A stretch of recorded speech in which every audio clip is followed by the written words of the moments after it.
السلام عليكم ورحمة الله وبركاته.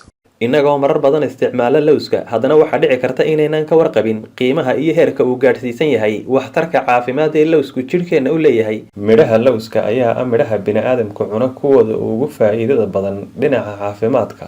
midhahan lowska ayaa asal ahaan ka bixi jiray wadamada suuriya, urdun, dhulka falastiin, lubnaan, turkiga ama guud ahaanba dhulweynaha shaam. waxaana ka buuxa midhaha lowska noocyada kala duwan ee faytamiinada iyo maadooyinka magnesium, manganiis, fosfor, calcium, potassium, nuxaas, sanag, xadiid iyo borotiino badan. marka aad waxoogaa lowsa si joogta u isticmaasho iyo 14 faa'iido uu jidhkeenna u leeyahay ayaynu ku soo qaadan doonaa casharkeennan maanta.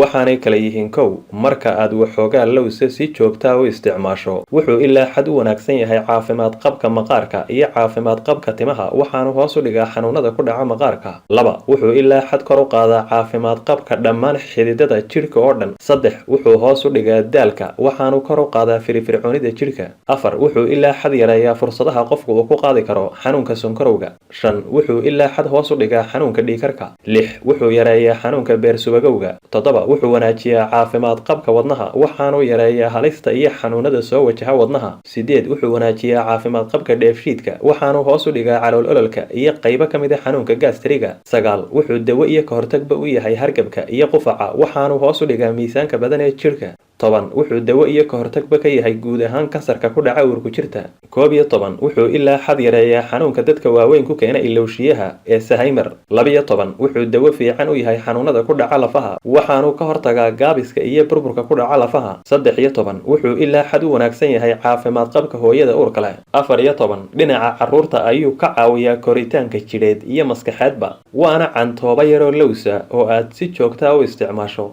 mahadsanidin.